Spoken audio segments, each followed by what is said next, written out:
자, 최근에 시장 이슈가 되고 있는 테마주에 대해서 알아보는 시간인데요. 자, 우리가 최근에 뉴스만 보면 나오는 거 뭐죠? 저기 정치 테마주 아니겠습니다. 정치 테마주. 오늘 정치 테마주에 대해 가지고 준비하셨네요.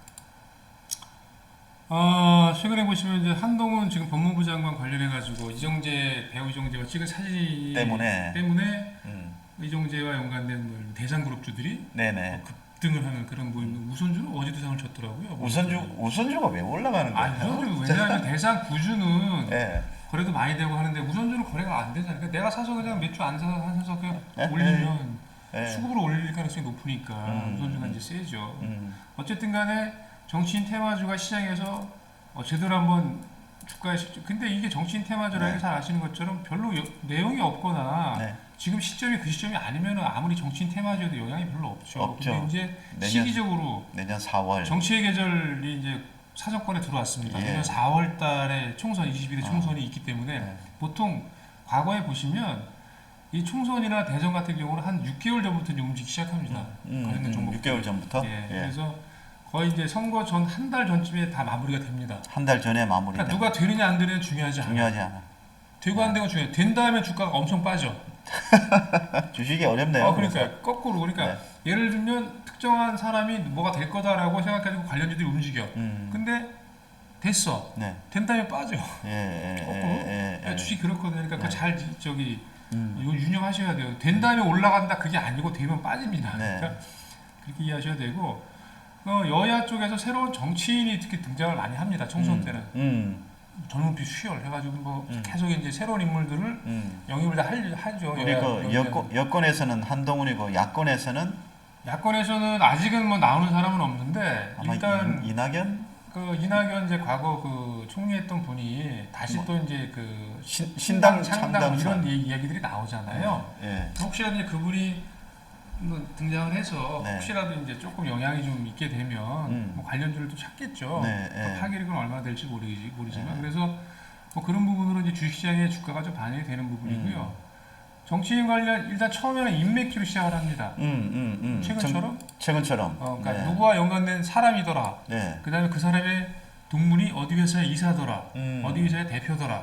뭐 이렇게 연결을 지으면서 인맥주를 찾죠. 예.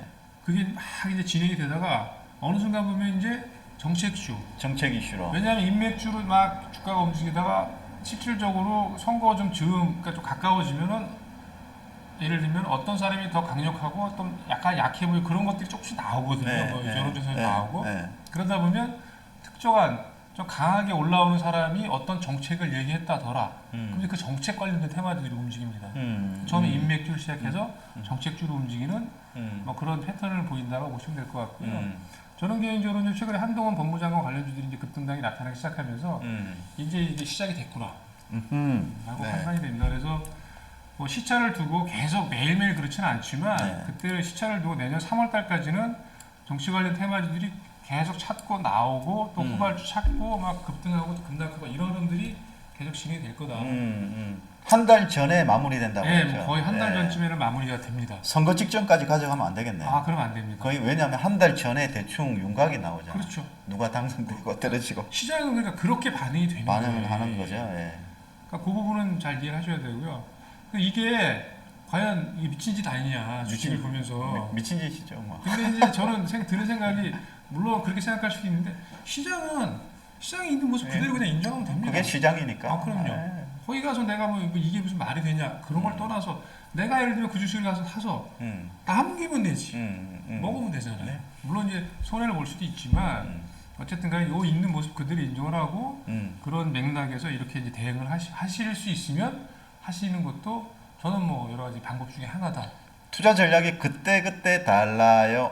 이건 뭡니까 이거? 당연히 그때 다르죠.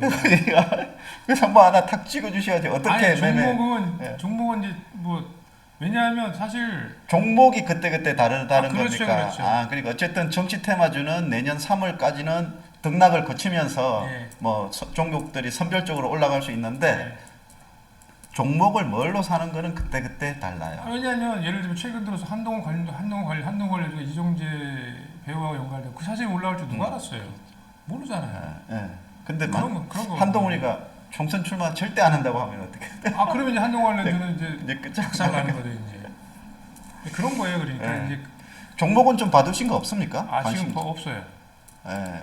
좀 피해가 생길까봐. 아니 피해라기보다는 예. 저는 사실 옛날에 저 이런 테마주 매매 많이 했었거든요. 네, 정치 네. 테마주 제가 저도 나름대로 막 생각을 해가지고 네. 누가 좀 유력할 것 같다면 그 사람 관련된 걸 찾아요. 그 사람 뭐 지역 고향이 어디 학교 어디를 찾아서 그렇게 해서 사실은 저는 좀 제법 수익을 낸 적도 있는데 그러려면 굉장히 그 정치 그 스토리나 이런 거에 대해서 잘 알아야 돼요. 좀 많이 관심을 가지고 그런 흐름들에 대해서 좀 이해를 하고 또 매매에 관해서 매사기가 또 있어야 됩니다. 그건 있어야 됩니다. 예. 그거 선수가 아니면 정치 테마도 굉장히 매매하면 어렵습니다. 예. 어렵고 권하지 않죠. 선수가 아니라면. 근데 중요한 건 뭐냐면 네. 맨 마지막 급등 후 수급 이탈시 되돌아갈 수 있는 주가일 가능성이 100%다.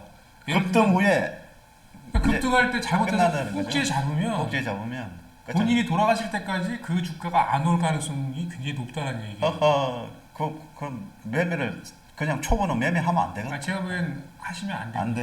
예. 그래도 종목 하나 찍어주시면. 그건 나중에 찍어드릴게요. 지금은 뭐 제가 아직 찾아보진 않았어요. 알겠습니다. 예. 예.